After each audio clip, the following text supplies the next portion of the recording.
So just with the success your team's had so far, what are the things that maybe you're keeping a close eye on here to make sure they sustain it? I know you always kind of look for the things that can get you beat eventually. What are those things right now? You know, just trying to stay connected defensively more than anything. Just knowing where we're supposed to be, you know, starting in the right spot. I know that's kind of a profound statement, but I always say if, you know, you start right, you know, you have a better chance to end right.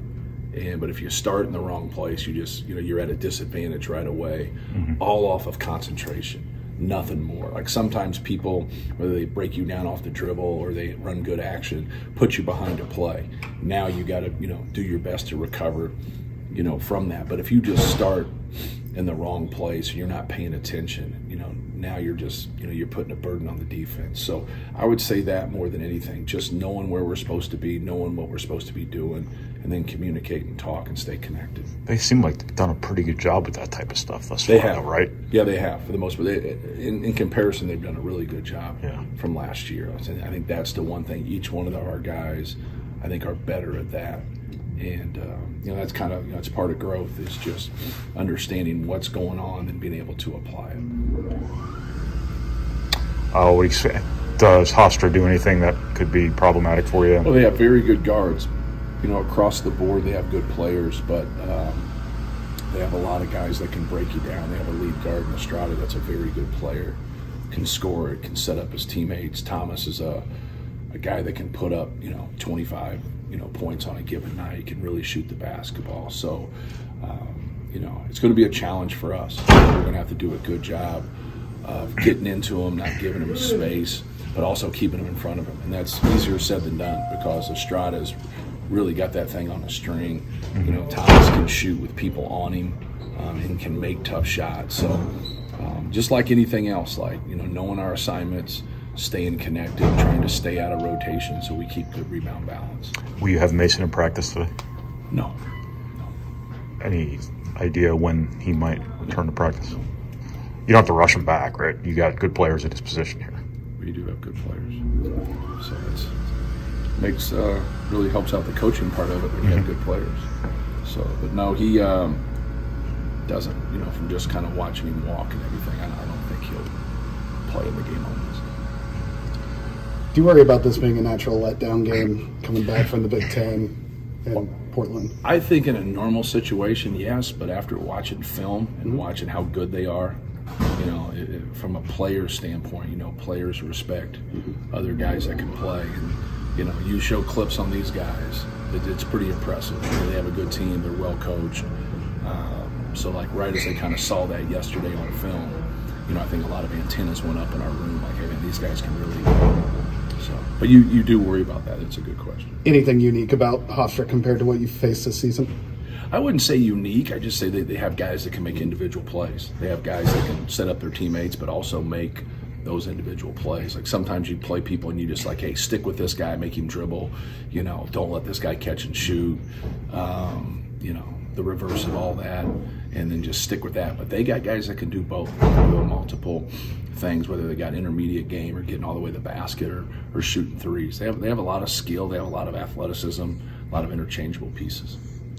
When you're coaching Edey on the drop coverage, when they shoot a floater, he has the option to either try and go for a block or go for the box out. Right. What have you been coaching him to do in that situation? Yeah, that's a really good question. You know, you try to play it like it's 2-on-2, you know, more than anything. You don't want the 5 to get behind, you know, 5X. And so with that being said, like, you're going to have help if that guy does get behind him. So sometimes he's too deep.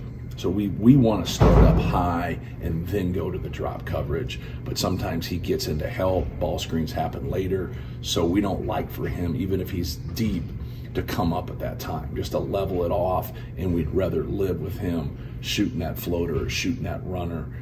If it gets deep, you know, we'll veer off or we'll switch that, and he'll just take that guard, and then the guard will go take that big if it gets relatively deep.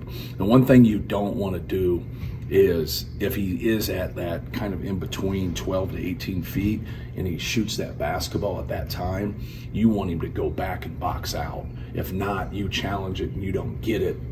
Now you got their center trying, with one of our guards trying to box him out. So even on misses, it's a productive play for the offense. So we'll go back. Sometimes he'll go back when the shot is like pretty close to the rim. And once it kind of gets past that 10 to 12 feet, you got to lock into the ball. But the guard also has to see that and veer off or switch off and go back to that big at that time. So, do you think your guards have been doing a good job making that decision?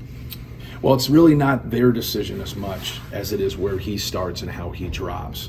We watch film, we get things figured out in terms of like whatever, but it is their responsibility to get back in that play, especially when you see them get those tough floaters or those tough twos.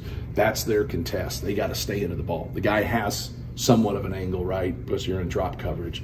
You're really inviting a floater or a pull-up. You want that tough two over that layup or that rhythm three from the guy coming behind the play. That's why if the 5 drops and the 5 can't get by 5X drops and 5 can't get behind him, now that guy can stay with that shooter out there. So you're eliminating the dunk, you're eliminating the open 3, and then you're forcing a contested tough 2.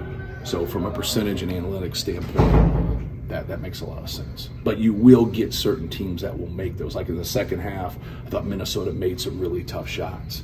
That's where you got to be able to live with it, because you don't know if they can continue to make those. And then you'll have games, kind of outlier games, where like people will make them and you got to kind of live with them. The one thing you don't want to do is open Pandora's box and they're getting the 3s, they're getting the dunks, and they're getting that, right? You want to say, hey, no open rhythm 3s, no dunks and layups, no fouls, and then let's contest those tough 2s. When you first saw Fletcher in recruiting, what was your impression of his basketball personality? The first thing we thought was how confident he came off in himself. Yeah. I think that's something that gets lost sometimes in evaluation, is you have a false bravado about yourself.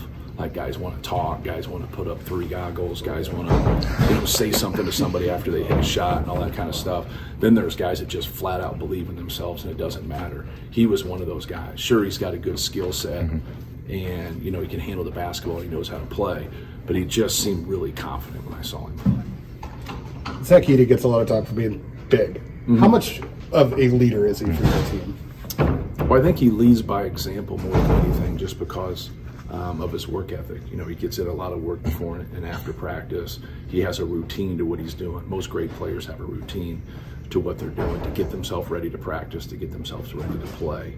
So I think that's where he has led in the game. You see, he's not just some guy who's playing basketball because he's big. Like he knows what he's doing. He plays hard. He's competitive, and I think anytime you're doing things by example, you're a leader. Hey, Coach.